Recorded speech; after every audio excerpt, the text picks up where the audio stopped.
Hello everyone and welcome back for another episode of Indie Impressions. My name is Nick and today we're going to be checking out the Stairwell by Sky Midnight Productions. This is a first-person horror game, a Unity game in fact, and I know I haven't done one of these in a little while, so I figured it might be worth revisiting.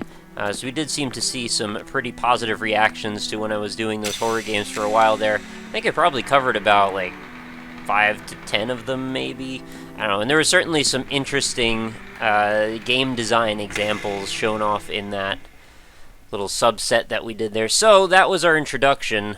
I saw some texture clipping, I saw some kind of questionable choices with regard to presentation, but it had excellent music, I will give it that. And now we are presented with that paranormal hand camera style Blair Witch presentation. I don't know, maybe there's like a plugin for Unity where you can just set up this whole thing to just be, you know, a camera, and this is already done for you. And then we get this like blared out light. And I have to say the textures on the sides of these stairs are not aligned properly. They are just stretched. I have a feeling the resolutions probably didn't line up, and they didn't bother to actually scale them to fit a horizontal surface, so they're actually just dragging the same texture that is on the bottom of that surface, or I should say the top, yeah, no, the bottom, because, yeah, presumably there are stairs above us or something. Yeah, that should just be carried over. And then we're looking around. We can't even walk backward. We can literally only walk forward and side to side. But if I want to turn back, can't do it. I can't make it up the stair. It's too hard. Alright, let's head on forward then. Of course, we are recording, as it says in the upper right corner there, which I'm not sure if that really adds anything to the experience. Probably taking us out of this camera view would have been a little bit more isolating feeling. I'm not sure psychologically what that will do to players if they are in a sort of externally removed position like that. It's sort of like playing the game in third person but from a first person view, which I kind of feel like that would be worse for getting immersion's sake, but I don't know, maybe that's just me. I don't really think this is going to be mistaken for found footage ever, so if that's the idea, then I don't know about that. Alright, so we've gone down a bunch of stairs. Oh, I can go backward now. I just couldn't go backward at the top. Alright, that's cool. So I have no idea what's going to be in store for us here. I'm not sure how long this game is, or what secrets await us, or if there's even anything to see other than just to walk forward. Maybe there will be nothing but a straight walk for a long time? I kind of hope not. I would kind of fail to see how the experience would be developed in any meaningful way if all we do is walk down the straight corridor. So hopefully pretty soon we'll discover something, or we'll realize we're in an antechamber-esque situation where I need to actually go against the grain. Maybe that is actually the case. No, still can't go upstairs, can't jump. Alright, so maybe the secret lies with one of these walls. Which when I bump into, I don't seem to be able to gain very much forward momentum, so that's kind of strange. Alright, we'll continue downward. I guess that's where we can go. Not really a lot of options. It's reminding me of like a reverse of the stair area in Mario 64 where you go up that little tower. Or no, it's not the tower, it's just at the very end before that Bowser level, and the stairs are just endless, only we're doing it in reverse. Certainly hope Bowser shows up soon. That would certainly break up the monotony. Oh, okay, I think we've reached a new point here. Is it just me, or is the grain filter getting a little bit more staticky on the screen? As well as I believe we are reaching a little bit more like air noise going on in the background. I'm not sure if you can hear it. I have the sound turned up a little higher than normal since, you know, horror game.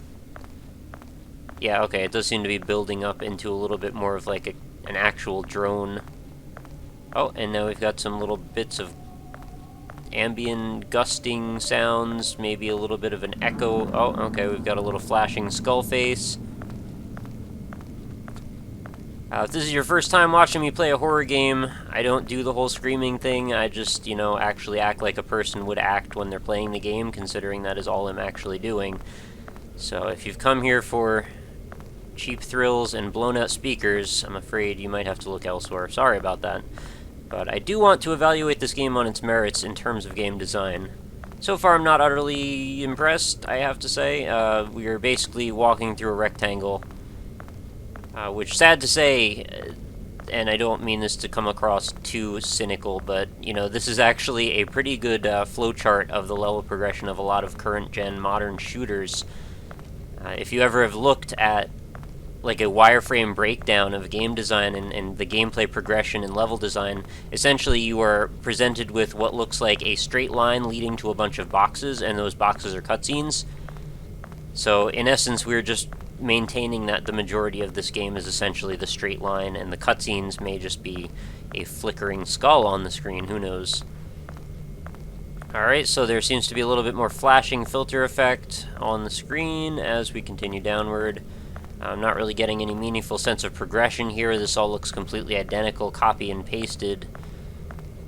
I'm not sure when we entered this era that indie games in the horror subgenre should be made up of filters, and that is what makes them meaningful or impactful, is that we have varieties of filters and flickering images.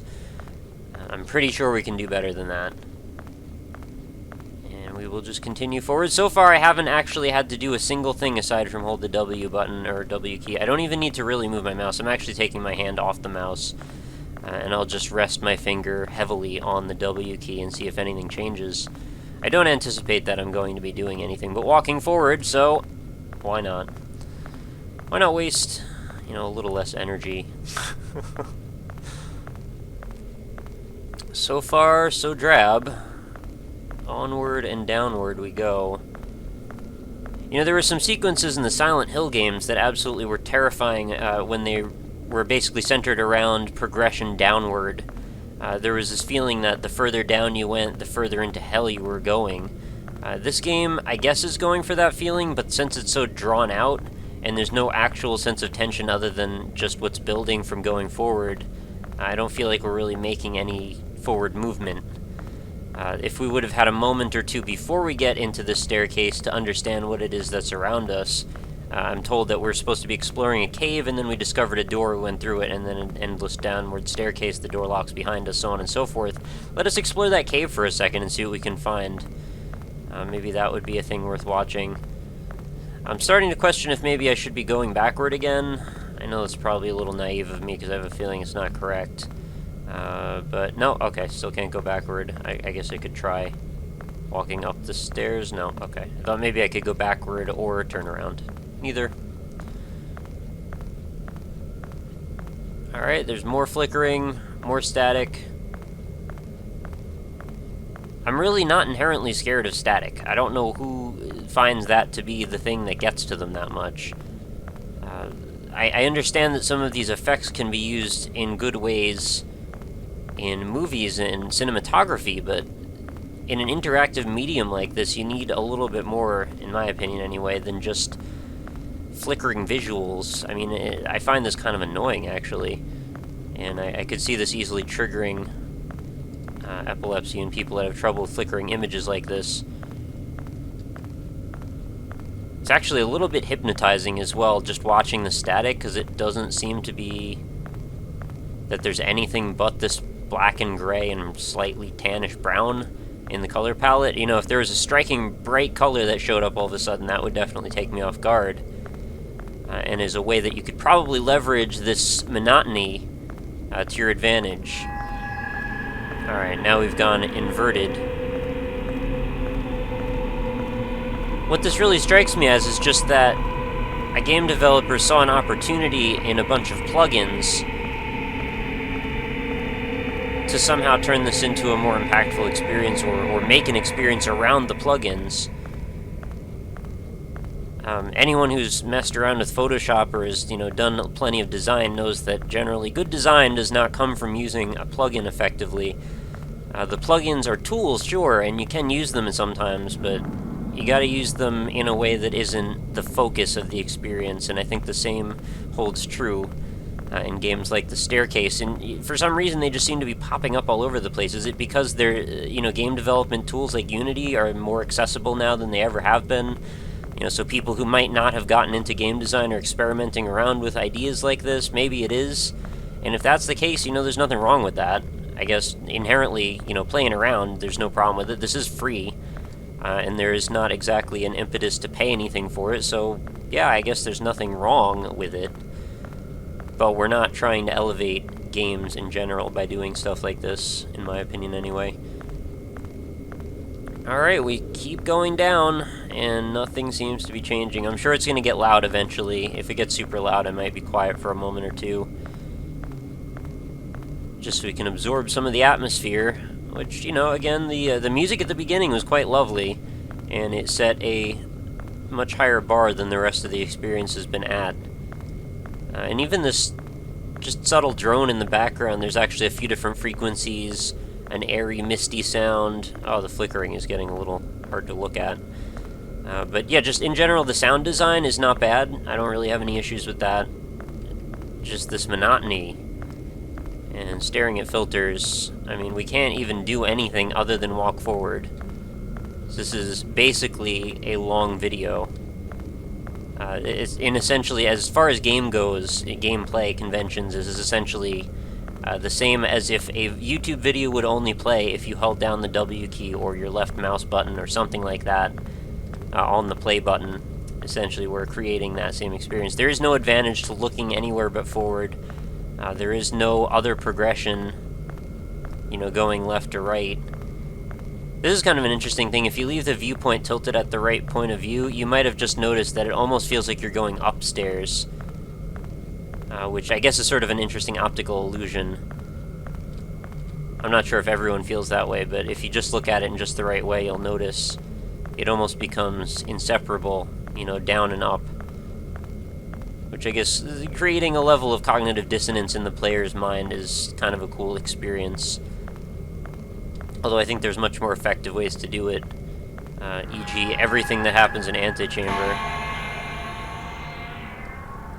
Alright, so I saw the skull, I walked at it, I guess I died.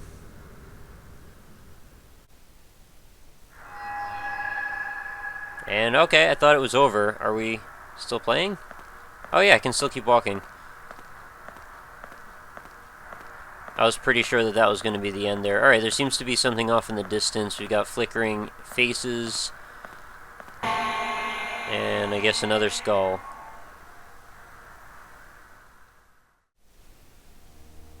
Game over. Alright, well, we're greeted with game over, which is basically the same as it saying the end, although it did put a question mark there. It's kind of an interesting thing because the term game over...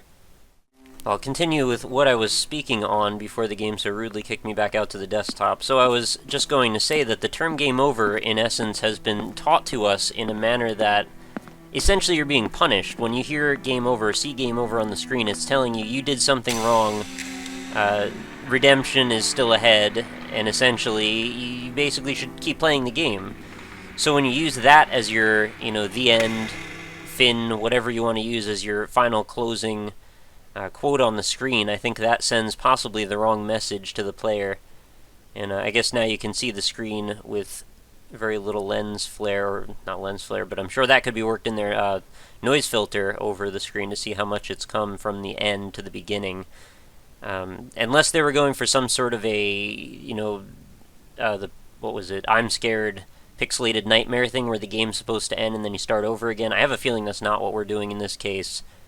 But that would have been one way to use the whole the end thing.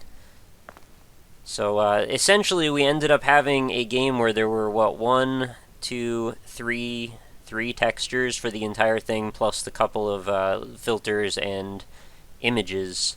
Maybe there's a 4th texture, but pretty low resource intensive game, I have to say. Very little going on here. And in terms of gameplay, you know, I was pretty disappointed with this one. It really didn't have anything to offer. It is essentially a box that you walk through for a very long time. And I'm sure if we could remove the fog from this, we could probably see all the way to the end of it. Well, actually, you know, aside from the bends and breaks, which might actually serve to break up... No, that can't be true. I was going to say to break up the poly count, but there's such a minimal poly count in this anyway. Be interesting to see the full length of this tunnel versus, you know, how far in elevation we've traversed from top to bottom. Just sort of like a cross-section view would be interesting. Anyway, I'm not going to go play this whole thing again. The Stairwell was not exactly a huge recommendation from me, but I do still like to play through these types of things. They always do give me an opportunity to speak on various gameplay conventions in ways that I don't often see when I have a lot of actual game to talk about. So I didn't mean that to sound as negative as it sounded, so hopefully you understand what I mean by that. Props to the developer. If you're just getting started, go for it. Keep going. Don't let this get you down, and please don't take any of this criticism personally. It is just what I do. I just tend to read into things probably further than I even should. But, I like to deconstruct, and I think hopefully that's why you guys come to watch. So I will probably do another couple of horror games at some point in the near future. I do want to maybe touch on one that's got a little bit more meat to it. And I think there is a lot to offer still in this subgenre. I think we just need to find the right examples of it. And then maybe we can go in a direction that seems a little bit more positive. And I don't want to give you guys the impression that, like, hey guys, I started up this game because I wanted to hate on it because it was an easy target or anything like that. No, I didn't know what to expect from this game. I hadn't ever played it before. I haven't watched any videos on it. I just wanted to give it a try, see where it goes, and sort of take this little adventure with you guys, because that's what we're here to do. Every day we do an Indie Impressions videos, like opening up a little present, and we don't know what's going to be inside, so... That is going to do it for the Stairwell, guys. Thank you so much for watching. As always, I will give you the abbreviated plugs here, indie-impressions.com, so you can see all the old episodes in the series, all neatly categorized for your perusal. I've got facebook.com/indieimpressions if you want to stay up on what's going on with the channel. I do channel updates, news updates when I'm streaming, game giveaways and contests and such. Only takes a second if you want to follow me over there. And I've got @RockLeeSmile on Twitter if you want to stay on top of whatever it is that's going on in my little world. Feel free to chat with me, say hey. If you want to suggest a game, if you have a question, comment, criticism, or if you're an indie dev and you want to get in touch with me about the possibility of showing off your game on the show, feel free to send me a tweet or an email. I do have a contact form over on indie-impressions.com. So that is going to do it, guys. Please do make sure you come back again tomorrow for another episode of Indie Impressions. I do a new one each and every day without fail. And please do continue to show every bit of the support that you have been. I very much greatly appreciate it. So that is going to do it, guys. Thank you so much for watching. I will talk to you again tomorrow. Have a lovely night.